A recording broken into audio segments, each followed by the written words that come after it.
வணக்கம் Astra stock Tamil viewers. இன்றைக்கி நம்ம ஸ்டாக் மார்க்கெட் சீரீஸில் எதை பற்றி பார்க்க போகிறோம் அப்படின்னா large cap, mid cap, small cap. அதில் ஸ்மால் கேப்பை பற்றி கொஞ்சம் டீட்டெயிலாகவே பார்ப்போம். அதுக்கு முன்னாடி அஸ்ட்ரா ஸ்டாக் தமிழ் சேனலை சப்ஸ்கிரைப் பண்ணிக்கோங்க for the daily updates. Okay, நம்மளுக்கு இன்வெஸ்ட்மெண்ட்டில் எப்பயுமே 2 சாய்ஸ் இருக்குது. வளர்ந்த ஒரு கம்பெனி ஸ்டாக்கில் இன்வெஸ்ட் பண்ணுறது, இல்லைன்னா நியூவாக வளர்ந்துட்டு இருக்க ஒரு கம்பெனி ஸ்டாக்ஸில் இன்வெஸ்ட் பண்ணுறது. இதில் எந்த ஆப்ஷனில் இன்வெஸ்ட் பண்ணுவீங்க? மோஸ்ட்லி எல்லாருமே பண்ணுற பெரிய தப்பு வளர்ந்த ஒரு பொருளாதாரம் உள்ள ஒரு கம்பெனியில் இன்வெஸ்ட் பண்ணுறது தான். ஏன் அது தப்பு? நான் இப்போது நல்லா வளர்ந்த ஒரு கம்பெனியில் இன்வெஸ்ட் பண்ணால் ரிட்டர்ன்ஸ் ஒரே மாதிரி தான் இருக்கும். ஏன்னா ஒரு வளர்கிற கம்பெனியை சூஸ் பண்ணி இன்வெஸ்ட் பண்ணிங்கன்னா உங்கள் ஸ்டாக் ரிட்டர்ன் ப்ரைஸும் கம்பெனி வளர வளர அதுவும் சைமல்டேனியஸாக நம்மளுக்கு ரிட்டர்ன்ஸ் அதிகமாக வந்துகிட்டே இருக்கும். இதில் ஸ்மால் கேப் இன்வெஸ்ட்மெண்ட் ஒரு பெஸ்ட்டு. ஓகே, நம்ம கம்மியாக இன்வெஸ்ட் பண்ணுவோம். கொஞ்சம் இன்வெஸ்ட்மெண்ட்லேயே கம்பெனியோட க்ரோத் அதிகமாக இருக்கும்போது நிறைய லாபம் நம்மளுக்கு கிடைக்கும். ஏன் வளர்ந்த கம்பெனியில் இன்வெஸ்ட் பண்ணுறது கொஞ்சம் யோசிக்கணும். அந்த கம்பெனி அவங்களோட சேச்சுரேஷன் பாயிண்ட்டை ரீச் பண்ணியிருப்பாங்க. அதுக்கும் மேலே அவங்களால க்ரோத் ஆக முடியாத லெவலுக்கு அவங்க ரீச் பண்ணியிருப்பாங்க.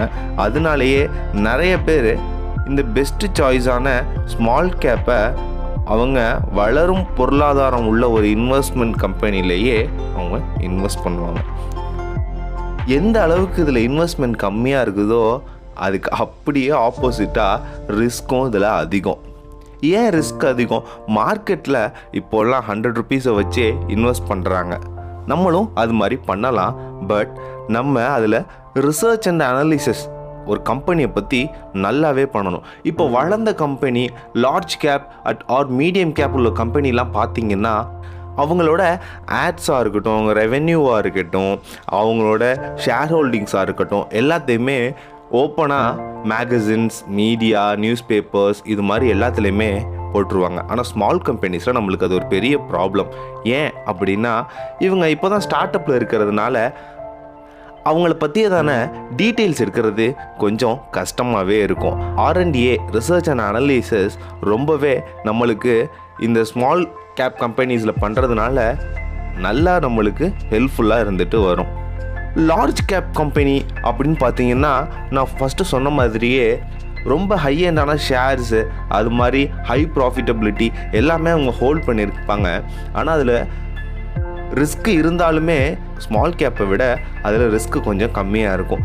ஏன்னா அவங்க க்ரோத் ஆகியிருக்கிறதுனால அவங்க மாட்ரேட்டாக ஒரு டிவிடெண்ட் ஷேர் ஹோல்டர்ஸ்க்கு எப்போயுமே தந்துட்டுருப்பாங்க. லார்ஜ் கேப்பில் இது ஒரு அட்வான்டேஜ்.